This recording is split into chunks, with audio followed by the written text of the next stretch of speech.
Sidang pra-peradilan Majelis Pimpinan Cabang Pemuda Pancasila sebagai pemohon dengan Polres Metro Bekasi Kota sebagai termohon di Pengadilan Negeri Bekasi pada Selasa, tanggal 16 Juni tahun 2020, kembali dilangsungkan.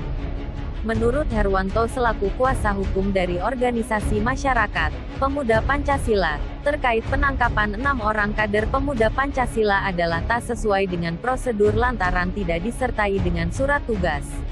Herwanto juga mengungkapkan kekecewaannya terhadap majelis hakim yang dianggap tidak memahami hukum acara saat persidangan pra-peradilan berlangsung. Sehingga Herwanto merasa bahwa hakim seolah-olah merasa paling mulia. Padahal menurut Herwanto hakim dan advokat semestinya diposisikan sejajar di hadapan hukum.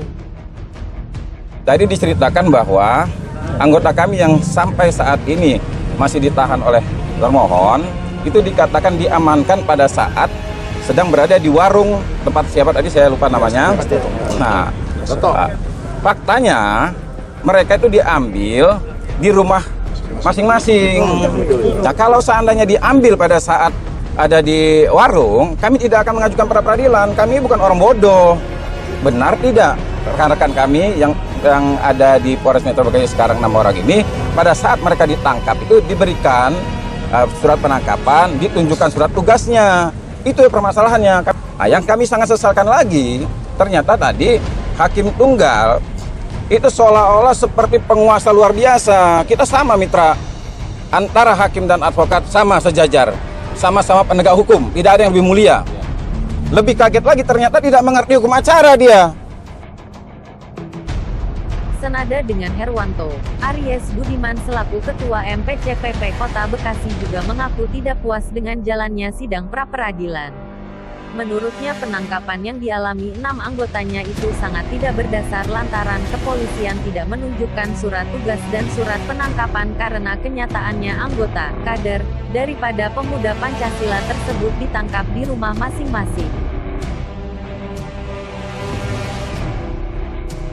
Mungkin dari saya hanya menjelaskan bahwa yang ditangkap itu adalah di rumah semua, tidak ada yang ada di tempat lokasi. Nah, makanya dipanggil nanti juga tersangka yang ditahan sekarang, di mana beliau ditangkap itu harus dihadirkan kesaksian.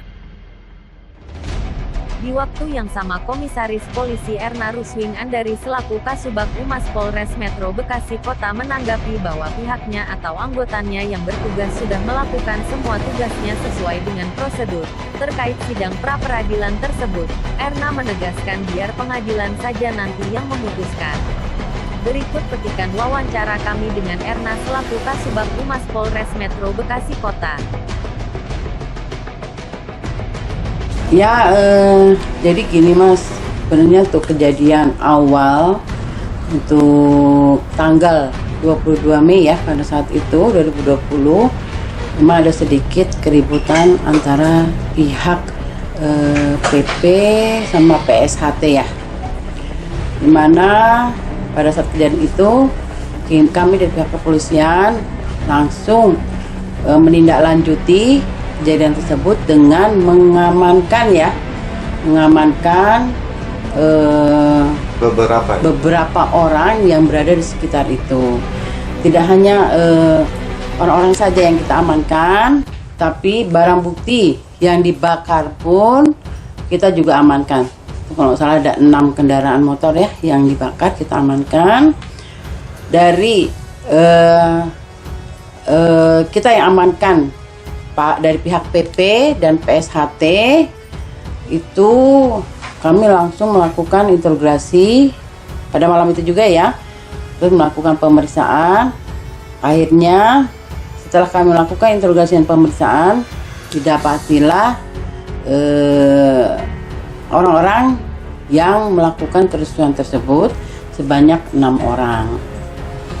Nah, ternyata sudah terbukti bahwa hasil pemeriksaan yang tersangka sudah didapat pada saat kejadian, dan setelah besoknya tanggal 23 kami langsung melakukan membuat surat penangkapan yang diberikan kepada kuasa hukum daripada mereka.